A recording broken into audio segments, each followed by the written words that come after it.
তো কোথাও না কোথাও এই যে একটা একটা অশান্তি বলো বা যাই বলো না কারণ এটা একটা খুব ডিস্টার্বিং সিচুয়েশন ক্রিয়েট হয়েছিল সেই জায়গাটা কোথাও না কোথাও যেটা মেন দরকার ছিল না এতদিন ধরে যেটা হচ্ছিল না একটা ফোনে ফোনে অশান্তি চলছিল একে ফোন করছে ও আলাদা করে আরেকজনকে ফোন করছে আলাদা করে একজনকে ফোন করছে তাহলে আমারটা কী হবে এই যে আমারটা কী হবে এটা যারা আমরা আলোচনা করছি তারা কোনোদিন না সেভাবে একসাথে বসে আলোচনাটাই হয়নি যেটা এখন হলো এইটাই ইস্যু হচ্ছে আমার যেটা মনে হয় যে সবাই যে যার মতো বাড়ি থেকে ফোন করে তাহলে আমার ছবিটার কী হলো আমাকেও তাহলে এটা চাই আমারটার কী হলো এটা সবাই সবার জায়গায় ঠিক কিন্তু মনে হচ্ছিল যে এই ঝগড়াঝাটিটাও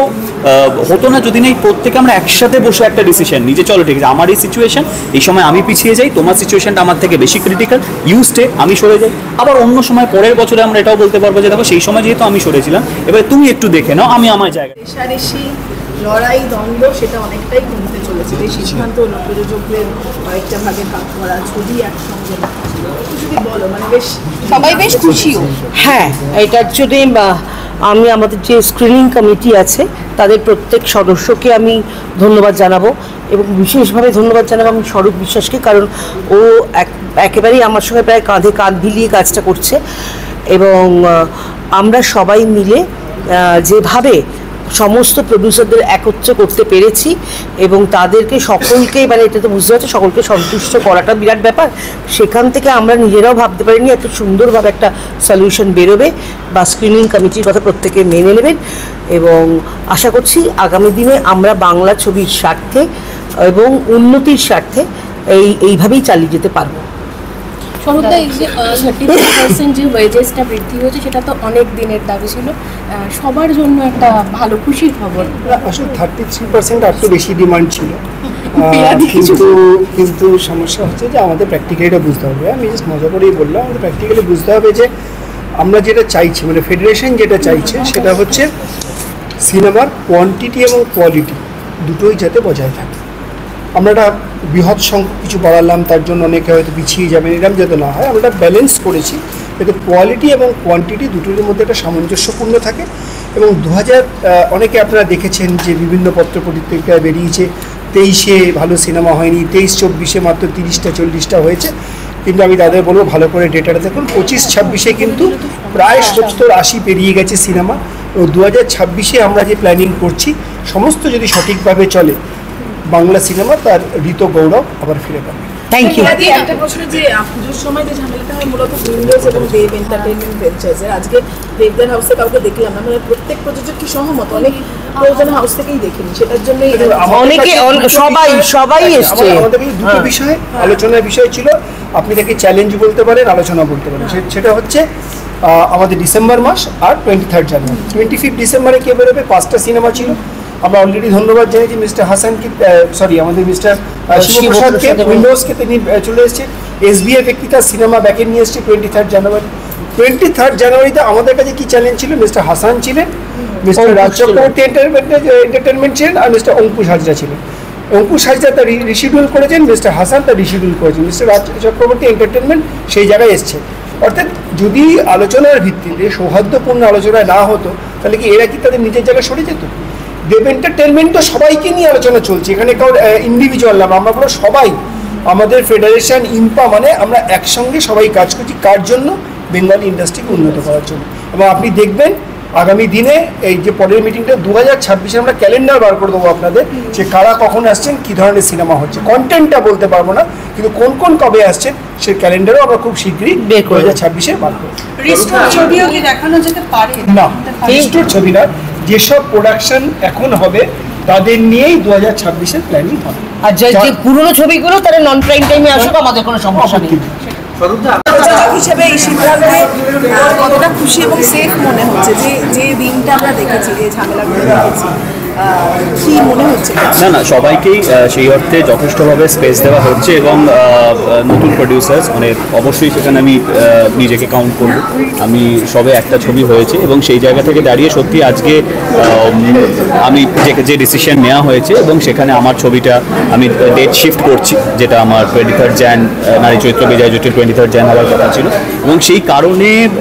যথেষ্টভাবে আমাকে না চাইতেই ডেট শিফট করার জন্য যে বেনিফিটগুলো সেগুলো কমিটি থেকেই আমাকে দেওয়া হয়েছে, এবং প্লাস আরও যে ছবিগুলো করবো সেই ছবিগুলোর এখন থেকেই প্রাইম টাইম কীভাবে হবে না, এবং I think very fair decision হয়েছে, ভীষণই ফেয়ার হয়েছে এই জিনিসটা। তো নতুন প্রযোজকরাও সত্যি খুব মানে মোটিভেট হবে এই যে নিয়মটা হয়েছে এই কারণে। হ্যাঁ, এটা ঠিক যে কোথাও না কোথাও এখন একটু সবাইরই একটু ব্যাপারটাকে কী বলবো, ওটাকে একটু অভ্যেস হতে সময় লাগবে। তার একটাই কারণ হচ্ছে ইনস্ট্যান্ট এই জিনিসটা হয়েছে, কারণ অবশ্যই অনেকের ছবি হয়তো প্রি প্ল্যান ছিল, এই সময় রিলিজ হবে, এই সময় হবে না, এই সময় করব, কারোর ছবি শেষ হয়ে গেছে বা কিছু, বাট এটা আমরা সকলেই একটা আলোচনা করে মেনে নিয়েছি যে হ্যাঁ ইনিশিয়ালি হয়তো একটু প্রি প্ল্যানিং করতে হবে, আবার নতুন করে প্ল্যানিং করতে হবে যে আমাদের তো এইটা প্ল্যানিং ছিল, তাহলে এখন কী করবো, আমাদের তো এইটা ছিল কী করবো। বাট আমরা সবাই কেউ মানে তর্কাতর্কিতে না গিয়ে, কারণ জিনিসটা যেহেতু কোথাও না কোথাও গিয়ে সলভ করতে হতো, সো মেবি হয়তো সব একদম 100% ঠিকঠাকভাবে জিনিসটা 2026 এন্ড অথবা 2027-এর শুরু থেকে প্রপারভাবে হবে। কিন্তু এখনও আমরা সকলে মেনে নিচ্ছি যে ঠিক আছে, আমাদের যদি নতুন করে প্ল্যানিং করতে হয়, পুরোনো প্ল্যানিংটাকে ভেঙে দিয়ে নতুন করে প্ল্যানিং করতে for the sake of the industry, তো সেটা আমরা করব। প্রযোজক হিসেবে অঙ্কুশের কি প্ল্যান, বছরে কটা ছবি করার? আমি অবশ্যই চেষ্টা করব to maintain the quality of the film also, এবং আমার সত্যি আমার এখন প্রযোজক হিসেবে আমার সেই সামর্থ্যটা নিয়ে আমি 5-6টা ছবি করতে পারবো। তো সেই অর্থে আমি প্রমিস করেছি যে আমি 2টো ছবি যেটা আমি ঠিকঠাকভাবে সময় দিয়ে বানিয়ে আনতে পারবো, তাই জন্য আমি 2টো ছবি অ্যাটলিস্ট আনার চেষ্টা করবো। অঙ্কুশ, পুজোর সময় আমরা যে টলিউডের অন্তর্দ্বন্দ্বটা দেখেছি সেটা নিশ্চয়ই কমবে আশা করা যায়, কি বলবে?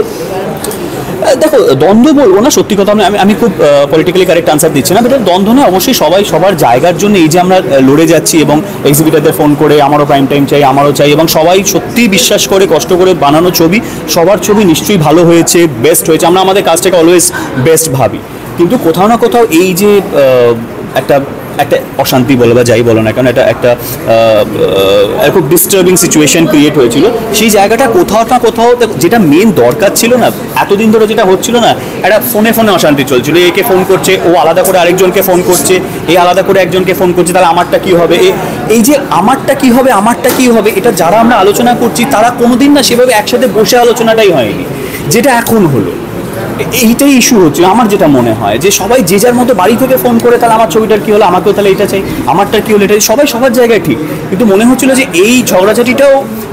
হতো না যদি না প্রত্যেকে আমরা একসাথে বসে একটা ডিসিশন নিই যে চলো ঠিক আছে, আমার এই সিচুয়েশন, এই সময় আমি পিছিয়ে যাই, তোমার সিচুয়েশনটা আমার থেকে বেশি ক্রিটিক্যাল, ইউ স্টে, আমি সরে যাই। আবার অন্য সময় পরের বছরে আমরা এটাও বলতে পারবো যে দেখো সেই সময় যেহেতু আমি সরেছিলাম, এবার তুমি একটু দেখে নাও, আমি আমার জায়গাটা, এবং সেইটাই কিন্তু আজকে সেই হেলদি ডিসকাশনটাই আজকে হয়েছে আজকে আমাদের পুরো আলোচনার মধ্যে, এবং সেই কারণেই, এবং এইটাও আমরা ভেবেছি যে হ্যাঁ অবশ্যই সবার হয়তো কিছু ডিসিশন ইনস্ট্যান্ট নিতে আমাদের একটুখানি একটা কষ্ট হবে, একটা দ্বিধাবোধ হবে, কারণ আমিও যেমন আমার ডেট কবে যে নারী 23rd যে আমি করছি না, তাহলে আমি করছি কবে, আমি কি প্রিপন করবো নাকি আমি পোস্টপন করবো, সেই পুরো জায়গাটা আমি এখনও ডিসিশন নিতে পারিনি। কিন্তু আমি সিচুয়েশন বুঝে দেখলাম যে না ঠিক আছে, যেই ছবিগুলো অলরেডি ডিসেম্বরে রিলিজ করার জন্য ওনারাও ভেবে রেখেছিল, এবং খুব বড় হাউস দুটো, একটা শিবুদা হাউস, একটা SVF, এবং এত বড় প্রোডাকশন হাউস যখন সত্যিই স্যাক্রিফাইস করেছে এবং পরের ডেটে গেছে, so for the sake of the industry আমারও যেমন মনে হয়েছে যে আমি আরেকটা ফ্রেশ ডেট নিই, এবং সেই ডেটে কমিটির থেকে আমাকে প্রমিস করা হয়েছে যে আমি যে শিফট করে যে ডেটটায় যাবো সেই ডেটে আবার আমার ছবিটা প্রায়োরিটি পাবে। সো এই কথাটা অ্যাজ এ নতুন প্রডিউসার হিসেবে জানা শোনা, এটা সত্যি খুব সহজ জায়গা, তো এটা সত্যি মনে হচ্ছে ভেরি ফেয়ার ডিসিশন। বাট হ্যাঁ, অ্যাপার্ট ফ্রম এভরিথিং এটাও ঠিক, এই কথাটাও হয়েছে, কারণ এক্সিবিটারদের বাঁচতে হবে, হল মালিকদের বাঁচতে হবে, হল থাকতে হবে, আমরা যাই ডিসিশন নিই কেন আলটিমেটলি একটা প্রায়োরিটি অলওয়েজ থাকবে, the film has to work, film has to loved by the audience, it is also very important. কোনো ছবি যদি আমরা তো জায়গা দিচ্ছি, আমরা এই যে ঝগড়াঝাটিটা এড়াতে আমাদের একটা ডিসিশন নিয়ে আমরা একে এইভাবে জায়গা হলো, এটা ফেয়ার জায়গায় অবশ্যই এলো, কিন্তু কোথাও না কোথাও এটাও আমরা সবাই মেনেছি যে কোনো ছবি যদি সেইভাবে অডিয়েন্স রিজেক্ট করে দেয়, তখন কিন্তু সেই রকমই সিদ্ধান্ত নেওয়া, তখন হয়তো আরেকটা অন্য ছবি যেটা ইনিশিয়ালি প্রায়োরিটি পাচ্ছিল না, সে যদি ওয়ার্ক করে ভালো, সে তখন প্রায়োরিটিতে আবার চলে আসবে না। Exactly, it's a very fair decision, এবং আমার সত্যি আজকে কমিটিতে আমি মানে অভিনেতা হিসেবে এতদিন ধরে এসেছিলাম, প্রযোজক হিসেবে কোনোদিন এসব মিটিং আমি আসিনি, এবং আজকে এসে আমি সত্যি ফিল করলাম যে প্রত্যেকটা ডিপার্টমেন্ট, প্রত্যেকটা অ্যাঙ্গেল নিয়ে আজকে ডিসকাস করা হয়েছে, এবং প্রত্যেকটা অ্যাঙ্গেল খুব ভালোভাবে সবার সহমত নিয়ে সেটা সলভ করা হয়েছে, আমি সত্যি খুব খুশি। আমি প্রথমেই ধন্যবাদ জানাবো আমাদের প্রেসিডেন্ট, আমাদের রিয়া সেনগুপ্তকে এবং আমাদের ফেডারেশনের সভাপতি এবং আমাদের এই যে এই স্ক্রিনিং কমিটির আমি বলবো যে মূল কর্ণধার শ্রী সৌরভ বিশ্বাসকে, এবং ওরা যদি হস্তক্ষেপ না করতেন এবং ওরা যদি একটা সম্ভবতভাবে আমরা যদি সবাই মিলে ইন্ডাস্ট্রির সমস্ত প্রযোজক যারা আছেন তারা যদি একজোট হয় এবং এক্সিবিটর এবং ডিস্ট্রিবিউটার যারা যারা স্ক্রিনিং কমিটি রয়েছে তারা যে একটা এত সদর্থক একটা সিদ্ধান্ত নেওয়া হয়েছে, আমার ধারণা আমি যতদিন ফিল্ম ইন্ডাস্ট্রিতে কাজ করছি এত সদর্থকভাবে এরকম একটা সিদ্ধান্ত কম দেখা গেছে। আমার মনে হয় এটা একটা বৃহত্তর আমাদের ইন্ডাস্ট্রির জন্য একটা খুব বড় পদক্ষেপ। আমি ধন্যবাদ জানাবো স্ক্রিনিং কমিটির সমস্ত সদস্যকে, ইনপার সমস্ত সদস্যকে এবং সবাই, সমস্ত আমাদের প্রযোজক বন্ধু যারা এক্সিবিটর যারা ডিস্ট্রিবিউটর সবাই। যেটা সিদ্ধান্ত হয়েছে সেটা হয়েছে যে সামনের বছরে 2026 থেকে অনেকগুলো ক্যাটাগরিতে ভাগ হবে। সেটা আরও ডিটেলটা আমাদের স্ক্রিনিং কমিটির ফাইনাল মিটিংয়ের পর আপনারা পাবেন। সেখানে বৃহত্তর ইন্ডাস্ট্রি বৃহত্তর জায়গায় যাওয়ার জন্য সেখানে 3টে বা 4টে ক্যাটাগরিতে প্রযোজকদের ভাগ করা হয়েছে। যারা 6টি করে সিনেমা বানাবেন বছরে, এরকম প্রযোজক যারা রয়েছে, অবভিয়াসলি এরকম প্রযোজক ইন্ডাস্ট্রিতে পাওয়ার ক্ষেত্রে খুব গুরুত্বপূর্ণ জায়গা। যে 6টি করে সিনেমা যারা তৈরি করেন তার মধ্যে প্রধান জায়গায় রয়েছেন শ্রী ভেঙ্কটেশ ফিল্মস এবং সুরিন্দর ফিল্মস এবং নতুন আমাদের সঙ্গে রয়েছে নন্দী ফিল্মস, তারাও কাজ করছেন 6টি করে সিনেমা তারা তৈরি করবেন। এছাড়াও রয়েছে যারা 4টি করে সিনেমা যারা তৈরি করবেন বছর, এরকম বেশ কিছু প্রযোজক আছে। আমাদের হাসানদা রয়েছেন সিদ্দিকুল হাসান ফ্রেন্ডস কমিউনিকেশনের তরফ থেকে, রয়েছেন আমাদের এনার দত্ত তার প্রযোজনা ক্যামেলিয়া প্রোডাকশন তার তরফ থেকে রয়েছেন আমাদের রানা সরকার তার প্রযোজনা সংস্থা দাগ এন্টারটেনমেন্ট দাগ মিডিয়া তার তরফ থেকে, এবং আমাদের উইন্ডোজ প্রোডাকশন আমরাও সিদ্ধান্ত নিয়েছি আমরাও সেই ছবি করব। এছাড়াও 2টো ক্যাটাগরি 2টো করে সিনেমা যারা করবেন সেটারও কয়েকজন নতুনভাবে তারা সব করেছেন। যার ভিতরে জিৎ এন্টারটেনমেন্ট রয়েছেন, তার ভিতরে অঙ্কুশের কোম্পানি রয়েছে, তার মধ্যে রিয়া সেনগুপ্ত তার তিনিও উদ্যোগ নিয়েছেন বৃহত্তর স্বার্থের জন্য এই সিনেমা তৈরি করার ক্ষেত্রে। এটা একটা প্রাথমিকভাবে একটা তৈরি করবার জায়গা যাতে ইন্ডাস্ট্রিতে সিনেমার সংখ্যা বাড়ে, কাজের জায়গাও বাড়ে, প্রযোজকরাও আরও জায়গা পান এবং পরিচালকদের ক্ষেত্রে সুযোগ আসে, টেকনিশিয়ানদের ক্ষেত্রে সুযোগ আসে, আরও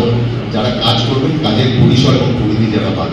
এবং যারা অবভিয়াসলি যারা 6টা সিনেমা করছেন এবং বিনিয়োগের ভিত্তিতে যেটা হচ্ছে যে এই প্রাইম ডেটের ভাগটা ঠিক সেইভাবেই তৈরি হয়েছে এবং সর্বসম্মতভাবে এই সিদ্ধান্ত হয়েছে। অবভিয়াসলি যারা 6টি করে সিনেমা করছেন তাদের ক্ষেত্রে প্রাইমের জায়গাটা একটা একরকমভাবে তৈরি হয়েছে যে তারা 4টি করে পাবেন, যারা 4টি করে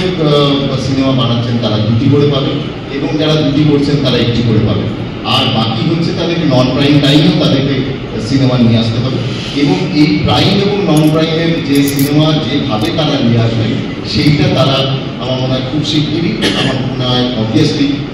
মাসখানেকের ভেতরেই নিশ্চয়ই আমাদের ফাইনাল স্ক্রিনিং কমিটির কাছে, আমাদের প্রেসিডেন্টের কাছে এবং সভাপতির কাছে সব জায়গাতেই আমাদের লিস্ট পৌঁছে যাবে এক্সিবিটার ডিস্ট্রিবিউটারদের কাছে।